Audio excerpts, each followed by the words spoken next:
Hello friends, स्वागत है आपकी अपने चैनल शिल्पीज किचन में। लेकर आ रही हूँ फिर से एक और नई रेसिपी। वीडियो को लास्ट तक जरूर देखिए।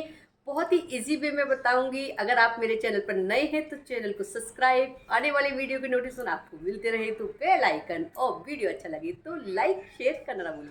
चलिए आज की रेसिपी देख लेते हैं। यहाँ मैं बड़े से बर्तन में ले रही हूँ आधा कटोरी से थोड़ा सा ज़्यादा घी। आप इस रेसिपी को घी से, बटर से, ऑयल से भी बना सकते हैं।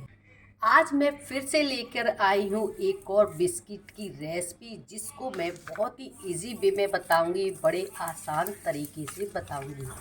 अब यहाँ मैंने आधा कटोरी से थोड़ा सा ज़्यादा घी लिया है। उसमें आधा कटोरी से ही थोड़ा सा कम मैंने यहाँ शुगर लिया है। शुगर पाउडर भी ले सकते हैं आप, साबुत शुगर को भी ले सकते हैं।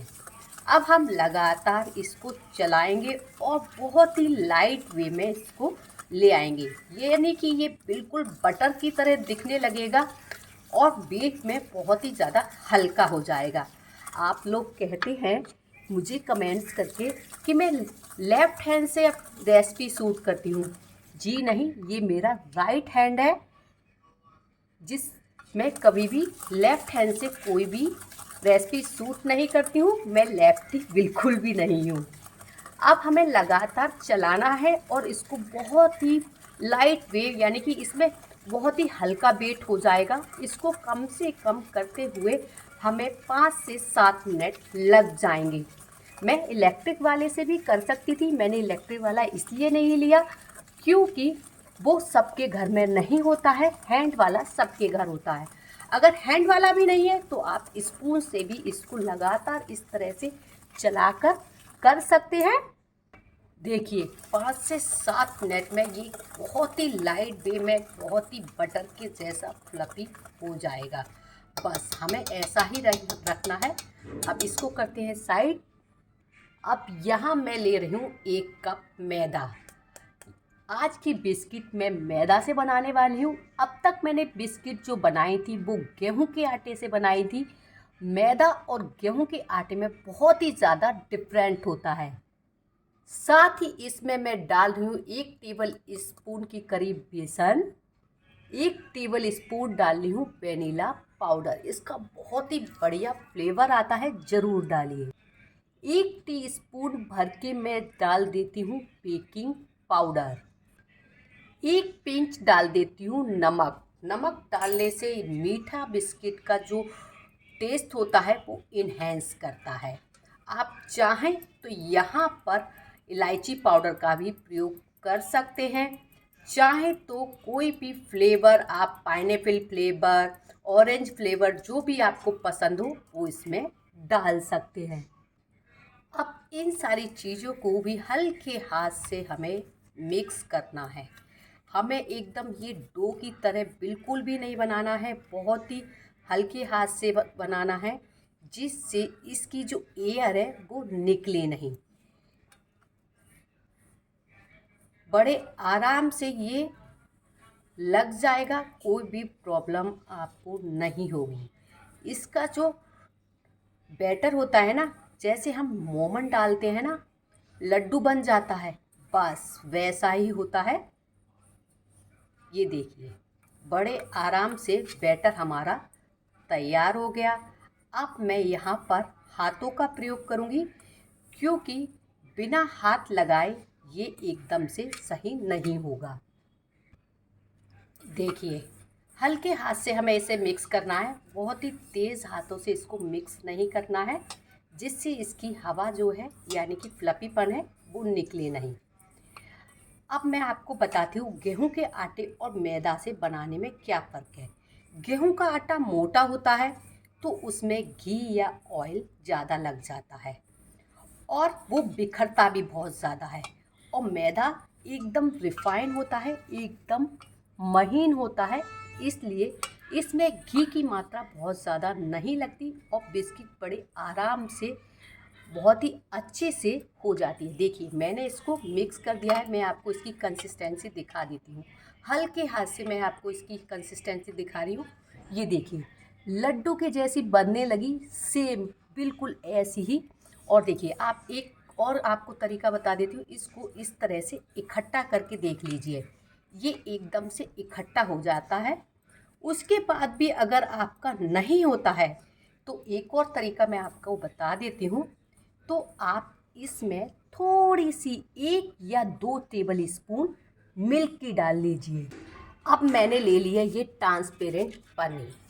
अब जो बैटर हमने तैयार किया है उसको इस पर पलट लेते हैं। ये बिल्कुल अलग तरीका है अब तक जितनी बिस्किट बनाई हैं उनका। मैं बहुत ही आसान तरीका आपको बता रही हूँ इसका। जैसे आपकी बिस्किट आपसे नहीं बन रही है तो ये बहुत ही आसान तरीका है। पहले इसको इस तरह से इकट्ठा कर लीजिए। ये देखिए बड़े आराम से ये इकट्ठा हो जाएगा, लेकिन आपको ये काम भी बहुत ही हल्के हाथ से करना है। आपको बिल्कुल भी इसको दबाना नहीं है, जिससे इसका जो हवा है जो इसमें भरी हुई है वो ना निकले। इस तरह से इकट्ठा होने के बाद देखिए इस तरह पन्नी पर रखने के बाद हमें इससे करना है। देखिए जैसे जैसे मैं कर रही हूँ बिल्कुल वैसे वैसे आप करते रहिए, कोई भी दिक्कत नहीं आएगी। ये थोड़ा सा स्टार्टिंग में बिखरेगा, कोई प्रॉब्लम नहीं, ये पूरा इकट्ठा हो ही जाएगा। देखिए मैंने इसको इस तरह से 2 पार्ट में चिकना कर लिया है। पहले एक पार्ट को हम अच्छे से रोल कर लेते हैं। देखिए ये इससे करने से क्या होता है, ये बिल्कुल भी बिखरता नहीं है। जैसी आपको शेप देनी है वैसी शेप आपको आती चली जाएगी, लंबी गोल पतली, लेकिन ये चटकता है, ध्यान रखिए। लेकिन आपको ये हल्के ही हाथ से करना है। ये देखिए आपको बिस्किट गोल बनानी है, चौकोर बनानी है, उसी हिसाब से इसको करते जाइए। देखिए इस तरह से मैंने इसको इस चौकोर शेप ले लिया है।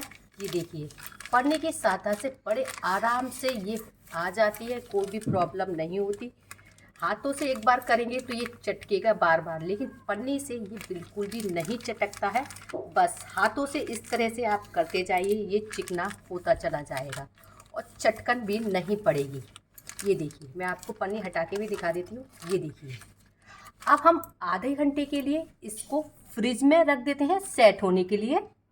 देखिए दोनों ही रोल मेरे स्क्वायर शेप में आ गए हैं। अब इसको मैं पन्नी के साथ ही फ्रीज में रख देती हूँ आधे से 1 घंटे के लिए। इस तरह से इसको कवर करके प्लेट में निकालने में उठाने में टूट भी सकते हैं, लेकिन ध्यान रखिए देखिए इसमें बिल्कुल भी चटकन नहीं है, ऐसी बिल्कुल चटकन नहीं होनी चाहिए। चलिए फ्रिज में रख के आपको दिखाती हूँ। यहाँ मैंने ले लिए एक भारी तले की कढ़ाई और इसमें मैं डाल दूँगी 1 कटोरी नमक। नमक डालने से क्या होता है, ये कढ़ाई का बेस हमारा जलता नहीं है। तो हम इसको प्रीहीट कर लेते हैं। इसके ऊपर भी मैं स्टैंड रख देती हूँ। यहाँ मैंने ले लिए एक नॉर्मल प्लेट और इस पर लगा लेती हूँ ये बटर पेपर, जिसको मैंने इसी की साइज का गोल कट कर लिया है। अगर आपके पास बटर पेपर नहीं है, कोई भी नॉर्मल पेपर पर आप ऑयल या घी को अच्छे से स्प्रेड कर लीजिए, बटर पेपर आपका तैयार हो जाए। साथ ही में मैं ओवन में भी बताऊंगी, उसके लिए भी मैंने एक प्लेट ले ली है जो कि मेरी नॉन स्टिक है, जो ओवन के साथ ही आई थी। देखिए 1 घंटे में ये अच्छे से टाइट हो जाएंगे एकदम, आप उठाएंगे भी तो ये टूटेंगे नहीं। बस ऐसे ही हमको चाहिए। अब हमें इन्हें कट करने में भी कोई भी दिक्कत नहीं होगी। मैंने पन्नी के साथ इसलिए रखे थे क्योंकि इसे निकालने में और रखने में प्रॉब्लम ना हो जाए। बस अब हम इसमें इस तरह से आधा आधा इंची की दूरी पे इस तरह कट लगा देंगे। ये देखिए बड़े आराम से इसमें कट लग जा रहे हैं। अगर हल्का सा इसमें से निकलता भी है कोई बात नहीं, वो हम बाद में इसको सेट कर देंगे। देखिए मैं आपको निकाल के भी दिखा देती हूँ। ये देखिए ये बड़े आराम से, जो भी साइज आपको देना है, स्क्वायर देना है, गोल देना है, बड़े आराम से निकल आएंगे। देखिए दोनों में ही मैंने इस तरह से स्क्वायर शेप लगा दिया। ये साइड में जो बिखरा है ना, कोई बात नहीं, इससे कोई प्रॉब्लम नहीं है, इसको हम बाद में हाथ से बनाकर तैयार कर देंगे।